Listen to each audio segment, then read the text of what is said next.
আমি কত কষ্ট করে বিদেশ থেকে টাকা পাঠাইছি, তারপর আপনার মুখে বড় বড় কথা। প্রবাসী ব্যক্তির প্রত্যেকটা ঘামের ফোঁটা রক্তের চেয়ে দামি। তুই কি ভাবছিস আমি চুরি করছি? আর আমার ছেলেগুলো কি তুই চুরি টাকা দিয়ে বড় করছি? আমি তো একবারও বলি না, আমি শুধু বলতে চাচ্ছি আপনি রক্ত ঘামের টাকার মূল্য দেন নাই। তুই টাকা ফাটাইছস আর আমি সংসার চালাইছি, তাহলে এখানে এত কথা আসলো কিভাবে? সংসার চালাইছো নাকি আশা করি সব টাকা উড়ে দিছো, তা আমি ভালো করে জানি। একটা কথা বলবি না।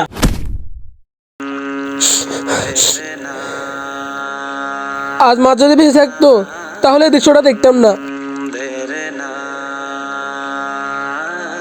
জানো ভাইয়া, আমার নজর খেয়ানতকারী এটা শুধু গুনাহ না, এটা জাহান্নামের রাস্তা। কিয়ামত দিন ফেরেশতারা যখন প্রশ্ন করবে কত টাকা কামাইছো, কার হক মেরে খাইছো, তখন কি জবাব দিবে? রাশেদ, আমার মন মানসিকতা ঠিক ছিল না। আমি মনে হয় জীবনে অনেক বড় ভুল করে ফেলছি। ভুল মানুষের হওয়া গুনাহ না, কিন্তু ভুলের পর ঠিক না হওয়া গুনাহ। বাড়ি বানাতে লাগে ইট, কিন্তু পরিবার বাঁচাতে লাগে আমানতদারি।